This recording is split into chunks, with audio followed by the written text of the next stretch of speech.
Assalamualaikum warahmatullahi wabarakatuh. Halo semuanya.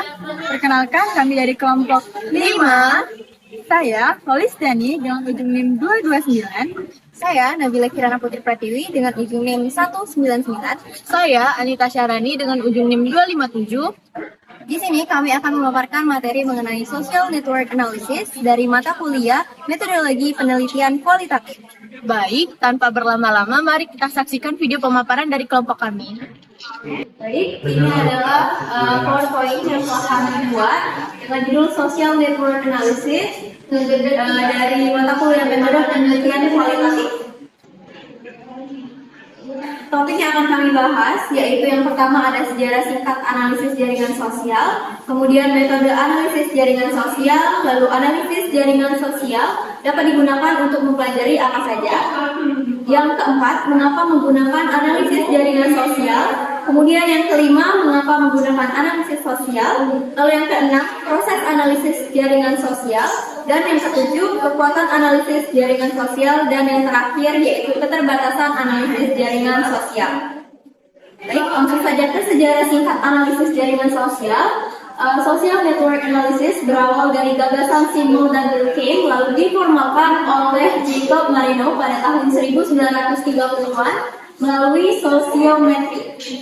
Kemudian setelah perkembangan lambat pada tahun 1940 sampai 1960, bidang ini maju pesat pada tahun 1970 sampai dengan 1990-an berkat kontribusi dari Harrison White dan dukungan teknologi komputer. Nah, puncaknya yaitu pada berdirinya International Network for Social Network Analysis pada tahun 1970-an yang menandai pertumbuhan pesat dan pengakuan metode ini dalam ilmu sosial. Lalu metode analisis jaringan sosial. Nah, social network analysis ini bertujuan untuk memahami struktur jaringan melalui deskripsi, visualisasi, dan pemodelan statistik sebagai berikut. Yang pertama ada deskripsi dan visualisasi, yaitu jaringan digambarkan melalui nodes, yaitu individu atau kelompok, dan types, yaitu hubungan antara mereka. Yang kedua ada destiny, yaitu mengukur seberapa rapat hubungan antara sebuah jaringan. Yang ketiga ada centrality, yaitu mengidentifikasi aktor paling berpengaruh atau berperan sebagai pemimpin dalam jaringan. Yang terakhir ada diameter, yaitu menghitung jarak terpanjang antar dua individu dalam jaringan. Kemudian ada analisis jaringan sosial, ini tuh dapat digunakan untuk mempelajari apa saja. Nah, social network analysis ini dapat diterapkan di berbagai bidang. Dalam bisnis, contohnya metode ini digunakan untuk memahami perilaku konsumen, pemasaran, dan pengembangan sistem informasi. Lalu di sektor publik, social network analysis ini mendukung pemetaan komunitas dan strategi kepemimpinan. Sementara itu, dalam bidang keamanan, social network analysis digunakan untuk menganalisis dan memetakan jaringan terorisme serta menemukan aktor kunci di dalamnya. Pemaparan selanjutnya akan dilanjutkan oleh Loli. Mengapa menggunakan social network analysis? Social network analysis dapat memberikan nilai penting dalam mengidentifikasi hubungan antar individu atau kelompok. Salah satu contohnya adalah social network potensial menurut Angel dan Kim pada tahun 2011 yang dapat meningkatkan efisiensi dalam pemasaran. Social network analysis juga membantu menganalisis simpul dengan pengaruh tinggi. Dengan memahami individu atau kelompok dengan SIP tinggi, perusahaan dapat lebih efektif dalam menargetkan sumber daya mereka. Kemudian ada contoh domain untuk penggunaan social network analysis. Metode analisis jaringan sosial telah digunakan di berbagai domain, termasuk antropologi, komunikasi, kriminologi, pendidikan, keperawatan, studi organisasi, biologi atau epidemiologi, kimia, geografi, ilmu politik, sejarah, sosiologi, dan perdagangan.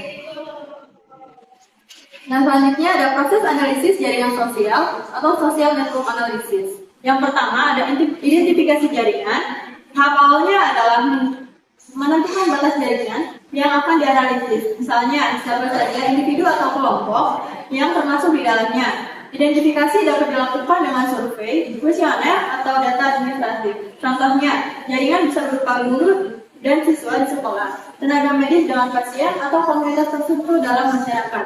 Kemudian yang kedua ada pengumpulan data interaksi sosial. Setelah anggota ditentukan, langkah berikutnya adalah menghimpun data mengenai interaksi antar anggota seperti komunikasi, transaksi, hubungan kekuasaan, atau kekerabatan. Data biasanya dikumpulkan melalui kuesioner atau observasi, lalu diolah menggunakan perangkat lunak khusus untuk divisualisasikan. Contohnya, peneliti dapat memetakan hubungan antara komunitas seni dengan komunitas akademik dalam suatu kota. Yang ketiga ada analisis data jaringan. Data yang terkumpul kemudian dianalisis baik secara visual maupun statistik. Visualisasi dilakukan melalui sosiogram, yaitu peta jaringan yang menampilkan individu atau kelompok sebagai simpul dan hubungan sebagai ikatan. Analisis statistik menggunakan metrik jaringan, misalnya derajat keterhubungan, sentralitas, kepadatan, untuk memahami pola hubungan. Sosiogram juga dapat diperkaya dengan warna, ukuran dan bentuk simpul sesuai karakteristik individu, serta ketebalan atau tipe garis ikatan sesuai intensitas hubungan.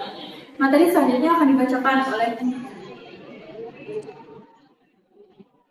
Baik, selanjutnya yaitu kekuatan analisis jaringan sosial atau social network analysis. Social network analysis mampu menunjukkan simpul yang paling berpengaruh dalam jaringan melalui metrik seperti social network potensial (SNP). Pemetaan visual membantu memahami aliran informasi, di mana simpul dengan SNP tertinggi berpotensi menyebarkan informasi lebih cepat. Selain itu, SNA dapat mengidentifikasi perubahan pola struktur kelompok. Meskipun bersifat kuantitatif, SNA dapat dilengkapi dengan analisis menurut Eaton 1965.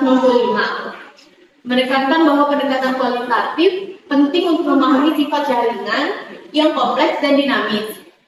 Sejalan dengan pandangan Stepis 2011, karena informasi jaringan sering tidak eksplisit, diperlukan investigasi mendalam untuk menentukan struktur inti yang biasanya membutuhkan indeks kuantitatif.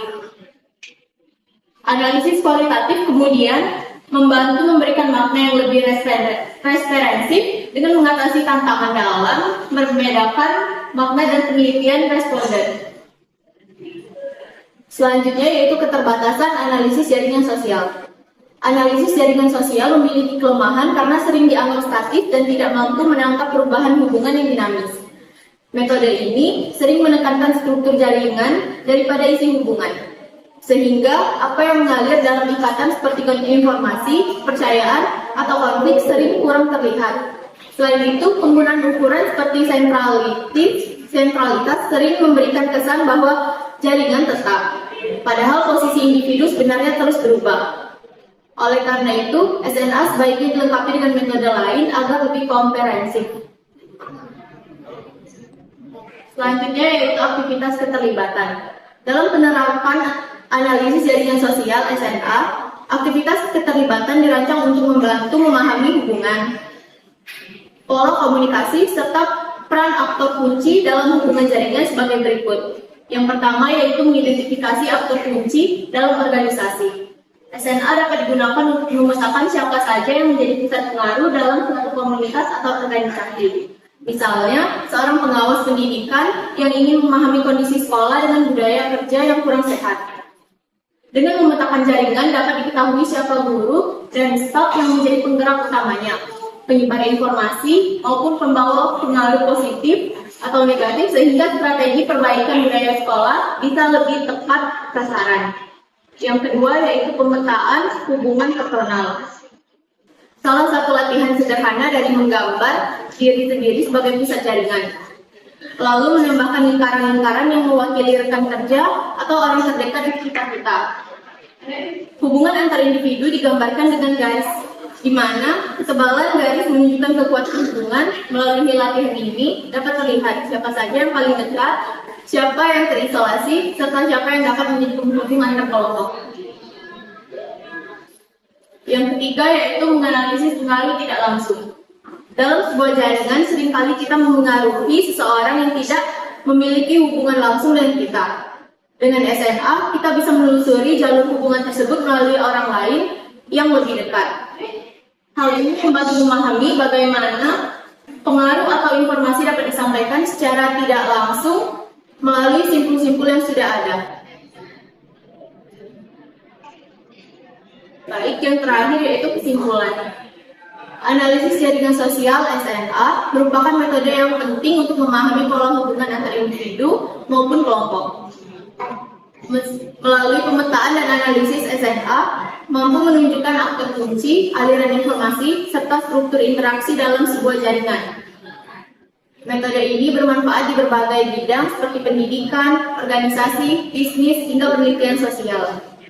Namun, SNA menekankan struktur daripada isi hubungan dan kurang mampu mengangkat dinamika perubahan jaringan dari waktu ke waktu.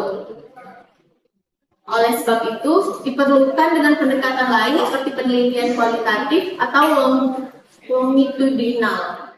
Sekian video pemaparan dari kelompok kami. Semoga pemaparan yang kami berikan dapat bermanfaat untuk kita semua. Assalamualaikum warahmatullahi wabarakatuh. Audio Jungle.